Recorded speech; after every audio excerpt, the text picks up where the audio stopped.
So this is the worst session to get right after lunch. So let's see if we can keep you guys awake. So what I was asked to talk about today was, and I think it was a very good follow-up to what Simon talked about this morning, Simon from the restaurant group, and that's this question of how do you tell a story and how do you get your leadership team engaged and so on. And I think there was a good question from Vic over here as well, saying in public sector, how do you get the senior management to understand that you actually got to pay attention to what's happening in the world, to digital disruption and so on. So what I'll try to do today is tell you a story of why we at Okta and why I personally believe that it's probably one of the single most important things any leadership team can do these days. And certainly this is my way of trying to get people a wake-up message and get them to get excited about what's happening in the world of digital and all the changes that's happening in society around us. And of course, I wouldn't be doing my job if I didn't spend one or two slides trying to tell you how Okta can help. But that's not really the main purpose here. This is not to sell Okta to you guys. This is more an inspiration, hopefully, of what we see in the world and how you can articulate that at home. So before I do that, I do want to just ask one question. How many of you know Okta or use Okta? I know our friends from Gatwick here. Thank you. This is good. So I don't even need to speak about what we do. So we created Okta, the company, about 10 years ago with the very simple idea that we saw, actually our founders came from Salesforce and obviously were part of the early cloud revolution. And they saw a need as customers were moving more and more workloads and applications to the cloud of figuring out how do we make this safe and secure? How do we manage the identities? How do we manage the access? How do we allow people that will be outside our firewall, outside our perimeter, on a mobile device to access our systems and applications securely? So that's really the idea of Okta and how we came about. And being part of that ecosystem right in the heart of San Francisco and Silicon Valley as well, we're obviously sort of very intertwined with a lot of these companies that bring out new and exciting technologies. So that clearly influenced our thinking as you hear throughout this presentation. But hopefully you'll find it enlightening. So I always find if you're trying to understand what's going on in the world today, try to look back in time and see what is happening and what can we learn from that. And if you go way back, we talk a lot about the digital revolution, and some are calling it the fourth industrial revolution. But what has actually happened in the past? What other revolutions have we seen? And if you go way back in time, sort of the first revolution, so to say, at least in business and commerce, was I think what the historians would call the commercial revolution, which came about as people started to figure out how to navigate ships, how to draw better maps, how to figure out how to move around the world. And this goes all the way back to the 13th century when this kicked off. And this period of change in the world actually played out over like 500 years. So not exactly a rapid wave of transition, but nonetheless what sets us up for many of the things we see and know in the world today. So that was then superseded by the next revolution, which actually took place pretty much not far away from where we are, because it was in England, in the industrial part of England, that a lot of this took place. We figured out how to produce steel of good quality. We figured out how to make machinery. We figured out how to leverage steam technology. We started to build out the railways and really moved into the industrial era. And again, you could argue how long that plays out. Some people will say that's probably still playing out. But certainly this kicked off in sort of early 1800th century and then transformed society quite dramatically. And then, of course, we start to get into the period where I guess all of us work and operate, which is the computer revolution. 2 years after World War II, the transistor was invented, and that really kicked off what we know today and laid the foundation for the computer revolution. 15 years later, around 1960, Intel and Fairchild and the guys in Silicon Valley figured out how to pack a lot of transistors into a microprocessor, and the computer revolution kicked off. And I'm fascinated by the history of what has happened in this industry, and there's all these fun little facts. For instance, if you look at many of the defining people in our industry, Bill Gates, his friend Steve Ballmer from Microsoft, the guys who founded Sun, Eric Schmidt, who led Google, Steve Jobs, were all actually born in the same year. So if you were born in 1955, you had a lot of good luck, because you were right 20 years later at the beginning of this transition and revolution as software started to really take effect. So we still live on this, of course. We had the first set of iconic figures with Jobs and these guys, and then, of course, later came the internet revolution. And I would argue this is still going on, right? This is by no means done and over. But actually, there's sort of the next iteration of this, which brings us up to where we are today, which is what a lot of people call the digital revolution. And what's different between the computer and the digital? Well, if you listen to the guys from the World Economic Forum who coined this phrase, the fourth industrial revolution, they actually don't really talk about computers anymore, right? They talk about artificial intelligence. They talk about robotics. They talk about autonomous devices and vehicles. They talk about applying the computer technology on an enormous, massive scale and starting to produce intelligence and capabilities that far exceeds what we are doing today.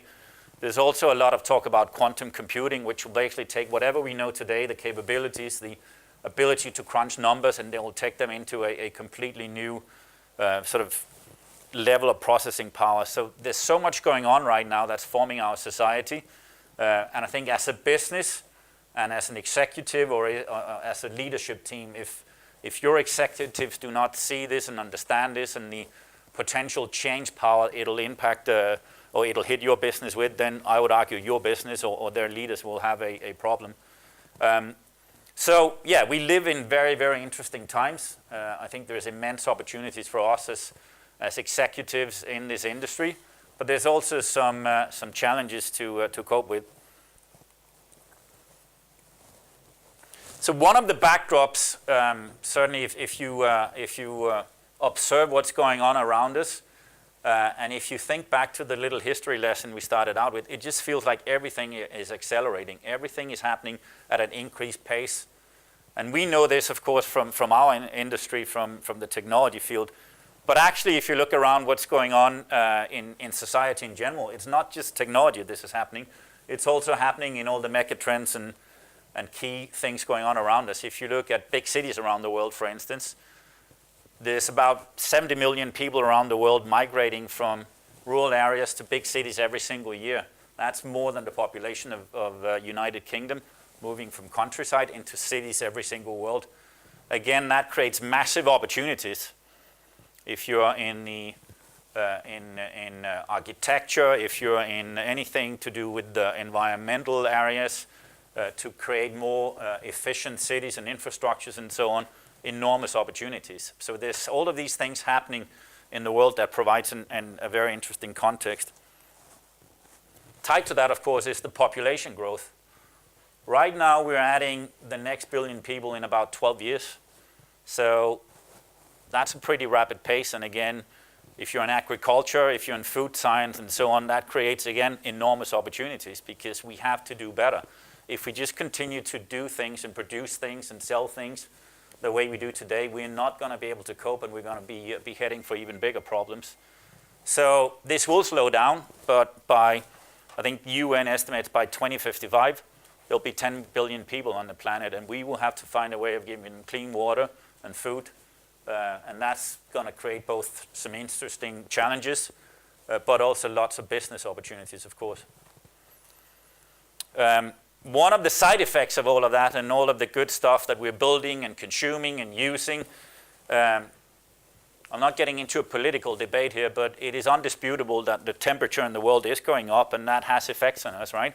We feel it every single day. We got more extreme weather. We got, well, I would argue, being Danish here, I laugh at sort of our ability to cope with snow in this country, but that's a besides. But yeah, we do see interesting weather phenomena, and of course, that has implications. If you're in the insurance business, you got to figure out how to optimize your models and price risk in this new world. If you're building infrastructure, again, for cities or countries, there's some new challenges to deal with here. Some we'll probably argue a lot of these things on the left-hand side here are risks or potential dangers, but it's not all bad news, right? There's a lot of good things coming out of all of these inventions we have. We have a higher living standard in general across the world as ever before. We're lifting more and more people out of poverty every single year. And even in things like healthcare and medicine, we're making enormous strides forward. So I was reading some research to prepare for this presentation, and I actually figured out that in the last 20 so years, the survival rate of cancer in the US have gone up by 25%. So again, what used to be almost a death sentence guaranteed, we're now much, much better at coping with that handling. So there's all these things happening in the world that is accelerating and putting enormous pressures on our businesses and us as individuals. And certainly if you look closer to home, if you look in your basement down at your data center and so on, you know this better than anyone, that things are just coming at you at an enormous pace. So IDC is saying the next 5 years we will grow data by tenfold. So we have to be super efficient in how to do this. And just applying the same technology and the same logic and the same structure and the same organizational model is probably going to lead to trouble for us down the line. And then if you look at sort of business at large, what's going on in the world? Hold on, I got dual PCs here. I feel like multitasking. So if you look at what's going on in technology, I don't need to belabor you on all of these points, right? We sell 1.5 billion mobile devices every single year. The cloud migration is still in its early days. It looks like a big number, $152 billion spent on cloud technologies, but it's still less than 20% of the IT workload that's migrated from your data centers off to the cloud. You can argue whether that'll go to 40% or 50% or 60%. It'll grow for a long, long time, but you will also remain operating your own data centers for a long time for many of your critical applications, and we need to figure out, you need to figure out how to deal with this. The IoT we heard about this morning, I thought the presentation from Paul at Unipart was super entertaining and enlightening and scary, all at the same time. And we don't even need to project out in the years. There's 11 billion devices of these things that are internet connected today, and we got to figure out how to deal with them.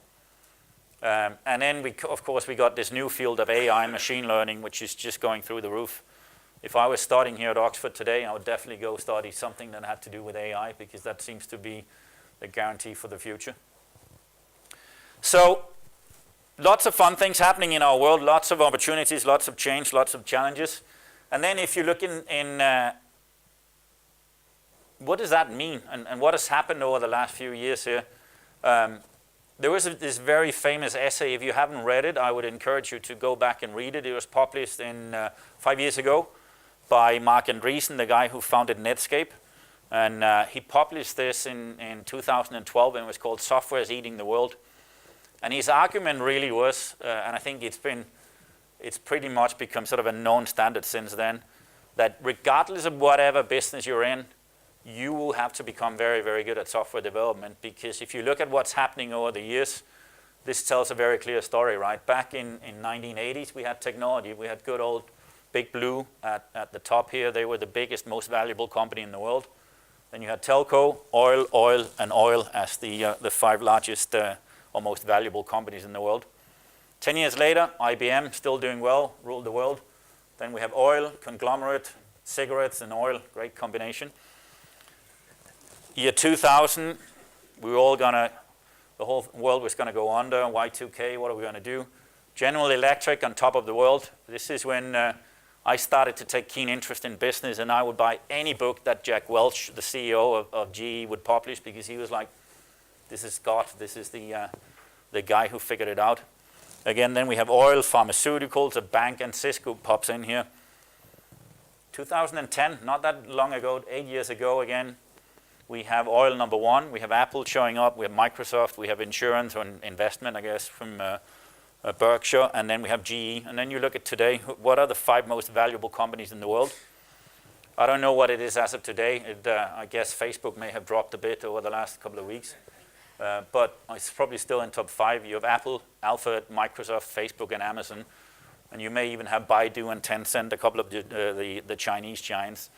So the point is that this is happening out in the world. There's so much value being created in companies that have this as their core DNA. And that means that these guys can go in and pretty much buy whatever they want. There is nothing that they cannot go into anymore in terms of business. I think I did jump a slide before. Let me just go back here. Sorry, I think no.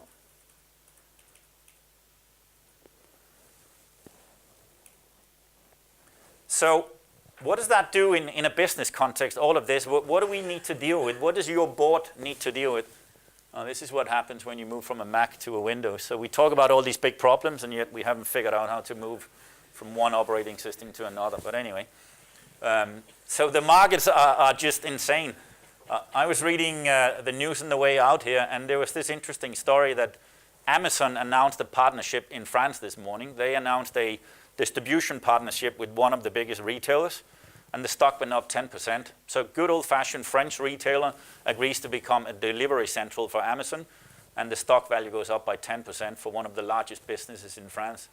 And I think that's a good indication of what's happening, right? You never know who used to be your friend and partner in business may suddenly turn around and become a competitor. And certainly if you're in any area that has the potential to be touched by Amazon, that's something you got to consider, right? Because they have a finger in any pie. I caught up with one of the gentlemen over lunch here who is in the media business, and again, just trying to figure out what's going on there between Disney, 21st Century Fox, Comcast, Sky. I mean, they're all buying each other, or merging each other, trying to figure out who can be allowed to acquire who. So all of these business ecosystems, all of these value-generating systems are in a constant flux, and we just got to be incredibly agile to deal with this and cope with this. And then, of course, especially here in Europe, we have the joys of our friends in the EU, who comes up with wonderful things like GDPR and other fun regulations we have to deal with.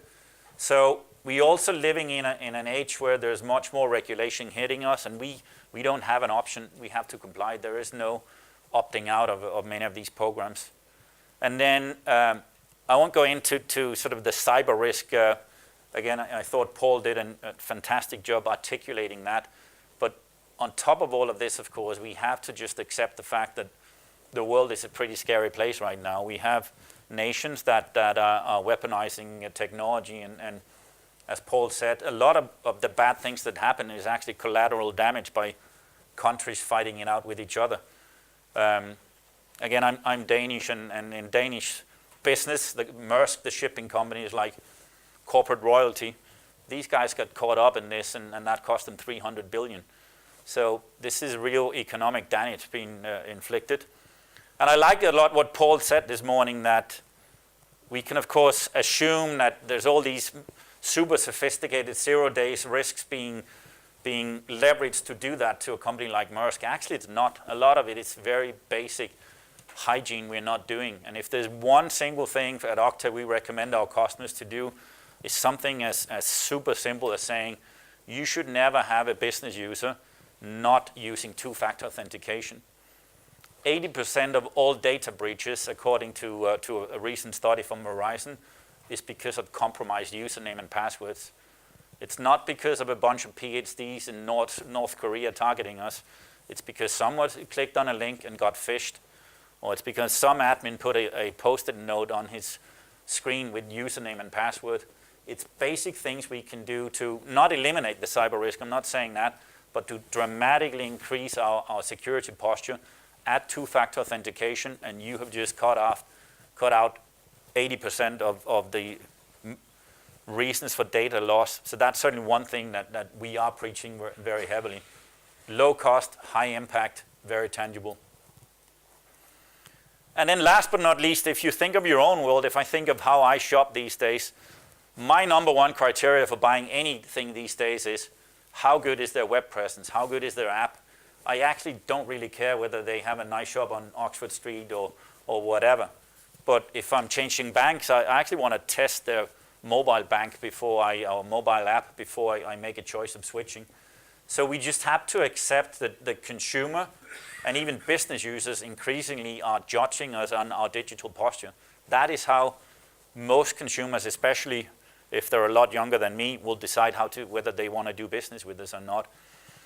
So I would argue that if to my point before, if you're dealing with a leadership team at home in your organizations who do not get this and who do not understand that technology is probably one of the most critical building blocks in their future strategy, yeah, then I would say that they need a wake-up call, and they need a lot of these data points shouted in their face, because that is the reality they live in, and that's the reality they got to accept and move on.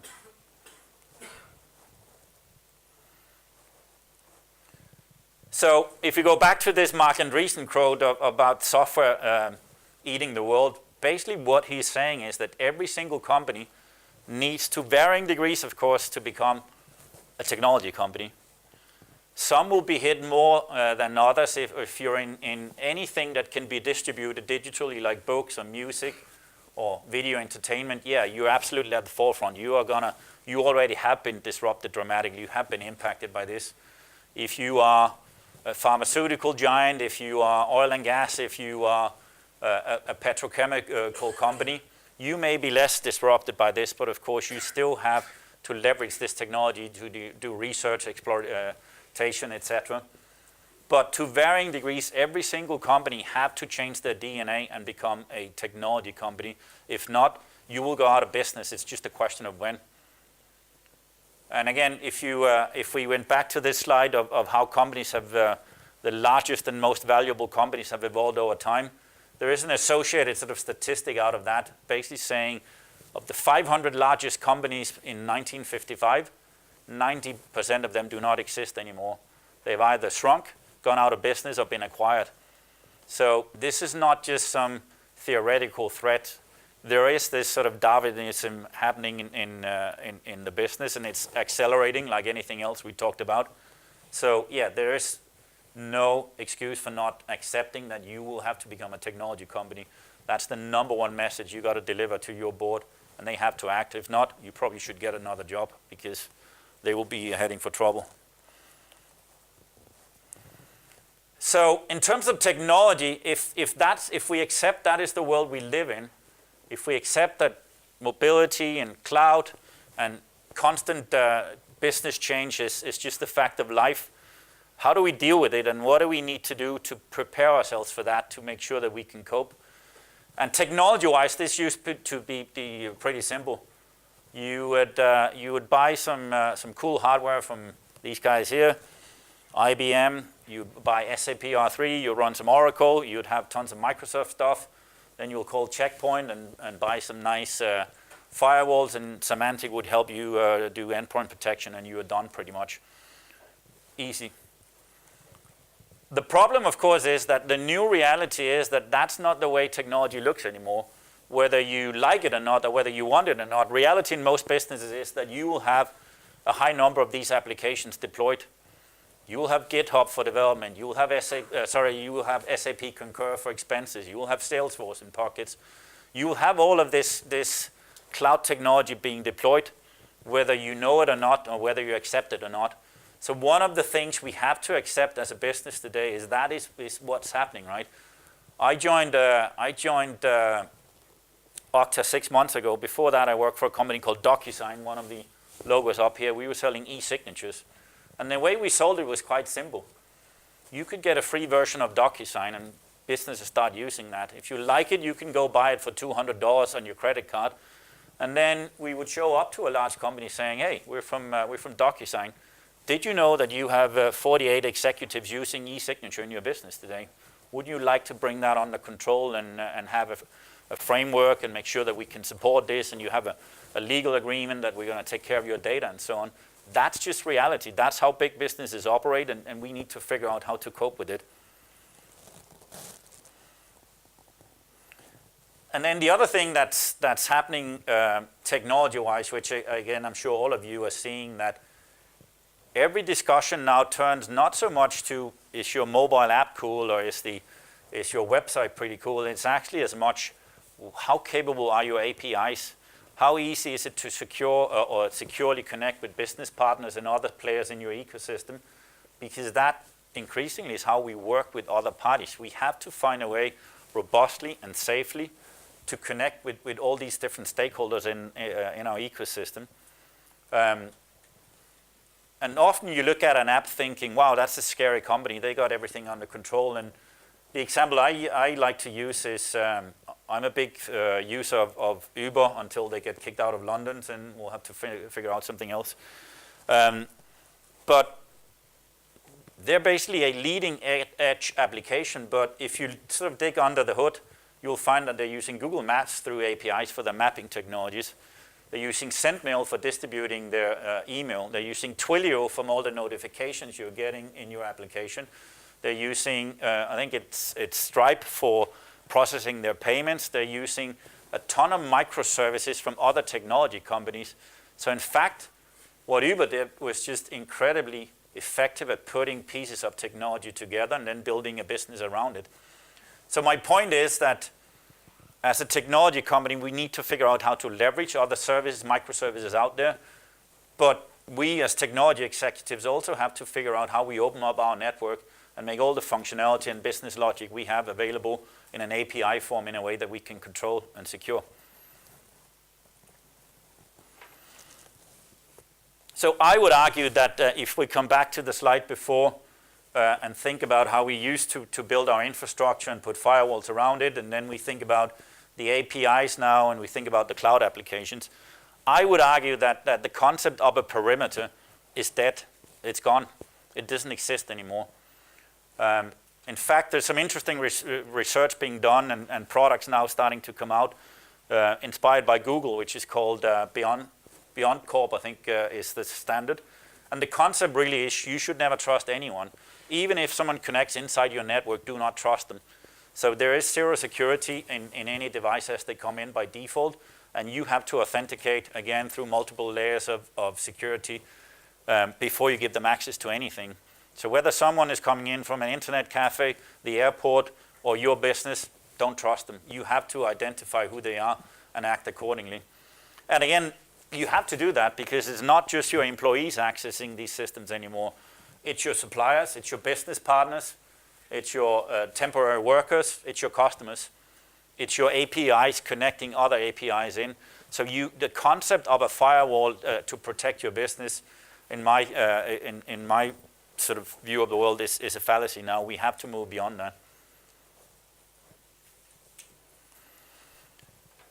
And of course, one other reason why we got to be agile in how we set up and how we manage identities and how we prepare ourselves for what may or may not happen is all the stuff happening in terms of M&A and corporate transitions. Last year, there was 1,500 acquisition of UK businesses going on. And that's just inbound UK companies being acquired, not counting the acquisitions we made outbound or inside the country. So every single day, again, as IT, we may be sitting down perfectly, everything's working fine, we're in good shape, and then the phone rings saying, yeah, we're going to divest this part of the business, or we're going to merge, or the private equity guys have bought us up, and they're going to slice different pieces off. So again, we have to have the agility to cope with this, because there's this, again, an old famous book, Companies Are Built to Last. I think that's a thing of the past, right? We will continue to transition organizations and merge and shape them as our investors see fit, whether we like it or not. So what does that mean? What do we need to do in technology to prepare ourselves? And again, one of the earlier presentations had a nice photo of a foundation saying there's some basic things we need to have in place. I think it was Simon who had it. We need to have this infrastructure. We need to have a foundation we can move, we can build on, and we can transition. So I believe, again, that as I said, the concept of VPN and protecting, as considering that a core part of our protection is a thing of the past. Again, we talked about this. We have to accept that software development, either in-house or contracting and leveraging external parties, has to be a core skill for our organization. If not, we will have a problem. And then, of course, we just have to accept that what we're looking at and the thing we have to worry about connecting is not just an employee. Having a perfect database of your employees is wonderful. It's a good start. Having Active Directory humming away, you absolutely need that. But you also need the contractors, you need the temp workers, you need the business partners, you need the APIs. You need to have an understanding of who they are or what resources they are, and you need to figure out what you will allow from which devices in different contexts. So, not surprisingly, given where we come from, we believe that one of the core foundational building blocks to allow businesses to cope with this is to rethink how they manage identities. And we think it's one of the core foundational building blocks you need to have in place. You need a central repository of all of these different stakeholders. And a stakeholder here can actually, again, be more than just people. It can be API and services. And you need to figure out how to provision them, how to manage them, and how to decide what applications, platform, and APIs they are allowed to use. So that's why we build a business around rethinking the identity layer, rebuilding it for the cloud, building it from the ground up, and finding a new way of helping businesses be more agile and be able to cope with all of this. This slide here I stole from the CIO, the group CIO of Siemens, who presented it at the Gartner Symposium. And I found it was a fascinating presentation where he basically talked about how is Siemens doing this, how is one of the largest companies in the world, as old school manufacturing as you can get it, and on top of that being German and very structured, how are they dealing with all of this? And he asked a very interesting question with the Gartner analyst, and the question is quite simple, saying, when you think of all the stuff I just talked about in this presentation, if you assume that tomorrow your company will call a board meeting and they'll have a discussion saying, we need to go out and hire a new CIO because the world is changing and this is not just running technology, this is now a business enabling function, and all of the things we talked about here, his question was quite simple. Would they hire you?